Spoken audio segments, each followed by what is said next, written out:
안녕하십니까. 반갑습니다. 오늘은 영상 메시지 21번째 2월 2일입니다. 창세기 18장의 내용을 잠시 함께 나누겠습니다. 창세기 18장에 나오는 내용은 하나님이 아브라함을 방문해서 사라가 아들을 낳을 것이라 하는 것을 알려주시고 소돔 고모라의 죄악을 심판하러 가신다. 그래서 아브라함이 이제 소돔 고모라를 위해서 하나님 앞에 중보 기도 드리는 그런 내용이 18장에 나오는 내용입니다. 먼저 아브라함이 이제 천막에서 장막에 뜨거우니까 한낮에 이제 있는데 눈을 들어보니까 장막 맞은편에 사람이 세 사람이 서 있어요. 아브라함은 정말 그 시대에 하나님의 사람으로서 나그네를 참 잘 섬겼던 사람 같아요. 그 나그네 세 사람을 보고 얼른 달려 나가서 땅에 엎드려 절을 하면서 내 주여 나를 지나가지 마시고 들어와서 쉬고 먹고 그래 가십시오. 그래서 세 사람을 모셨죠. 그리고 나그네를 위해서 송아지를 잡았어요. 물론 뭐 아주 부자라서 그럴 수도 있지만 부자라고 그렇게 갑자기 송아지 잡고 알지도 못하는 사람을 위해서 그렇게 하겠습니까? 정말 송아지 잡고 가루 갖다가 떡을 하고 그 이제 우유하고 치즈하고 전부 다 뭐 이런 것들을 준비해서 아브라함이 그 세 사람을 모시고 식사를 대접을 잘 합니다.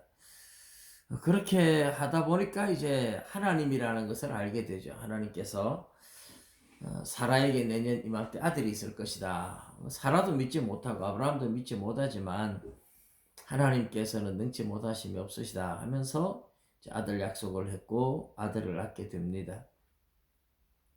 그 아들 약속을 이제 할 때 사라가 장막 뒤에 이제 보이지 않는 곳에 살짝 이제 장막 뒤에 있으니까 그 이야기는 들리는데 아들을 낳을 것이다. 그러니까 내 주인도 늙었고 나도 늙었고 경수도 끊어졌고 말도 안 되는 소리다 하고 쓴웃음을 혼자 실없이 웃었죠. 피식하고 웃었죠.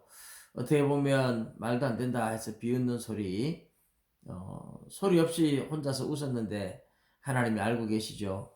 사라가 왜 웃느냐? 사라가 깜짝 놀라서 고개를 젓는데 이제 아니라 네가 웃었다. 근데 실제로 이제 이삭을 낳았을 때 정말 활짝 웃었어요.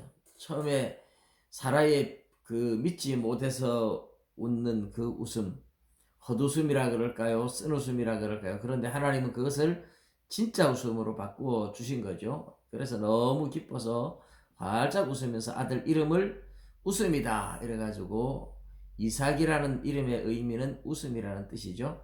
그렇게 이제 아들을 낳게 됩니다.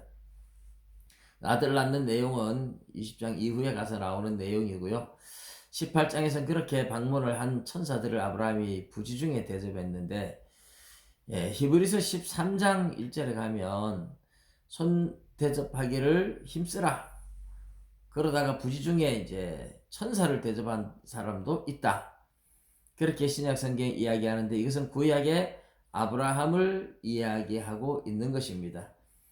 아브라함은 그냥 나그네를 대접한다고 열심히 대접했는데 하나님을 대접하고 천사를 대접한 거죠. 우리 신약 성경에 오면 마태복음 25장에 말세 신앙의 세 가지 자세를 예수님이 가르치면서 등불 준비, 기름 준비, 열처녀 신랑을 맞으러 나간 열처녀처럼 이제 결론은 그런 적 깨어 있으라 그러는 것이죠. 항상 자기 자신이 영적으로 깨어 있어라 하는 그런 이야기를 하고 있고요. 그 다음에 달란트 비유를 통해서 5달란트, 2달란트, 1달란트 받았는데 이 달란트는 각자의 재능을 따라 주어지는 겁니다. 각자의 재능인데 하나님 앞에서 자기 재능을 따라서 충성을 다하라 그런 의미예요. 1달란트 받은 사람은 게으르게 아무것도 안 하다가 마지막에 천국 들어가지 못하고 쫓겨나는 그런 모습을 보게 됩니다. 여러분 우리 신앙은 우리 영혼이 늘 깨어 있어야 하지만 하나님 앞에 또 충성하는 것을 게을리하면 안 됩니다. 내가 할 수 있는 만큼 하나님 앞에 해야 돼요. 하나님께서 하라고 우리에게 사명을 주신 겁니다. 그리고 이제 그 양과 염소 비유가 나오는데요. 주님은 염소 떼에게 내가 헐벗었을 때, 굶주렸을 때, 병들었을 때, 옥에 갇혔을 때 너희들은 나를 외면했다. 그리고 양에게는 내가 그렇게 힘들 때 너희들이 나를 돌아보았다. 그래서 염소 떼와 양 떼, 이제 택한 백성과 택하지 않은 백성을, 택한 백성을 양 떼로, 불택자를 염소 떼로 이렇게 비유를 한 거죠.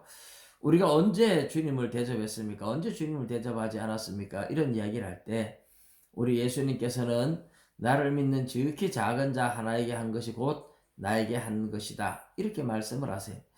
그러니 하나님은 우리가 이웃을 섬길 때 주님을 섬긴다 생각하고 섬기라고 말씀을 하시는 겁니다. 나그네가 찾아올 때 무시하지 말고, 그래서 사실 교회에 노숙자들이 이렇게 한 번씩 찾아와서 뭐 돈을 요구하고 뭐 술에 취해서 오기도 하고 이럴 때도요, 그냥 외면할 수가 없는 게 주님이 보내시지 않았겠나. 그래서 많든 적든 어쨌든 주님이 보낸 사람이다 이 생각을 하니까 그냥 이렇게 냉정하게 절대로 물리치지를 못해요. 뭐 적은 것이지만 그냥 마음만이라도 따뜻하게 그렇게 해서 도움을 주고 사랑해 줘야 하는 것이 우리 주님이 우리에게 원하시는 것이 아닌가. 여러분 이웃을 섬길 때 항상 주님을 섬긴다 하는 그런 마음을 가지고 그렇게 섬기셔야 됩니다. 그리고 이제 천사 둘은 소돔 고모라에 내려가고 아브라함은 하나님 앞에 있습니다. 하나님께서 소돔 고모라의 그 부르짖음이 하늘에 내게 들린 것처럼 진짜 그런지 내가 보러 왔다. 정말 그 악이 가득해서 부르짖음이 크면 내가 심판하러 왔다. 사실 뭐 하나님이 몰라서 그러겠습니까? 다 알고 계시지만 아브라함을 통해서 하나님은 중보 기도를 받으시려고 아브라함을 의도적으로 찾아오신 거죠. 그래서 아브라함이 하나님 앞에 거기에 의인 50명이 있어도 같이 멸하면 불공평합니다. 공의로 심판하시는 하나님인데 하나님이 50명 의인 찾으면 내가 용서하겠다. 45명, 40명, 30명, 20명, 10명 아브라함은 계속 하나님 앞에 요구하다가 하나님이 의인 10명만 찾아도 내가 용서하겠다. 그러니까 더 말씀을 못 드리죠. 그런데 19장에 가서 보면 아브라함의 조카 롯을 소돔과 고모라를 엎으실 때에 아브라함을 생각해서 그들을 내보내셨다. 그렇게 말씀을 합니다. 아브라함의 중보 기도가 있었고 또 아브라함의 조카 롯을 하나님이 생각해 주셨다는 거죠. 이제 이 이야기를 보면서 어떤 분들이 그렇게 생각하는 분들이 있어요. 예레미야 5장 1절에 보면 하나님께서 예루살렘 거리를 왕래하면서 의인 한 사람만 찾으면 내가 이 성을 용서하겠다. 예레미야에게 그렇게 말씀하시죠. 그러니까 소돔 고모라에도 의인 한 명만 있어도 하나님 용서하지 않았겠느냐. 그런데 의인 한 명 가지고 용서하지 않았을 거예요. 예루살렘 거리를 왕래하며 의인 한 명만 찾으면 용서하겠다는 말은 한 명 찾으면 진짜 용서하겠다 이런 얘기가 아니라 의인이 한 명도 없다 이 이야기를 강조하는 강조적 표현입니다. 예레미야 15장 1절에 가면요 하나님께서 뭐라고 하시느냐 하면 모세와 사무엘이 내 앞에 있다 할지라도 내가 이 성을 용서하지 않겠다 그래요. 모세와 사무엘이 예루살렘을 위해서 중보를 한다 할지라도 그들이 있다 할지라도 그들은 의인이잖아요. 그래도 예루살렘의 죄가 너무 커서 내가 용서할 수 없다 그럽니다. 그러니 모세나 사무엘 같은 의인이 있어도 또 에스겔서에도 보면 예레미야나 에스겔이나 둘 다 예루살렘 멸망을 앞두고 했던 거잖아요. 하나님께서 에스겔에게는 노아, 다니엘, 욥 같은 의인이 있을지라도 그들은 자기 의로 자기 생명만 겨우 구원 얻지 자기 가족도 구원할 수 없다고 말씀을 하세요. 그만큼 예루살렘에 악이 가득해서 하나님이 의인이 한 명 있다고 해서 용서하지 않겠다는 겁니다. 그러니까 예레미야 5장 1절에서 하는 한 명만 찾아도 용서하겠다 이 말은 사실 한 명도 없다는 것에 대한 역설적인 표현이에요. 예, 그만큼 예루살렘 멸망은 하나님 앞에 죄가 가득했기 때문에 멸망을 했고, 소돔 고모라도 마찬가지입니다. 죄가 가득해서 하나님이 심판하셨던 겁니다. 예, 마지막 주님이 재림할 때도 세상은 악으로 가득해서 심판하러 오시는 거예요. 예, 의인들이 있을 동안은 희망이 있는 겁니다. 여러분, 하나님의 교회가 이 시대의 의인이 돼야 돼요. 그런데 과연 지금 교회가 의인이 되어 있느냐? 세상으로부터 맛을 잃은 소금처럼 짓밟히고 있지 않습니까? 네, 이것은 맛을 잃었다는 얘기죠.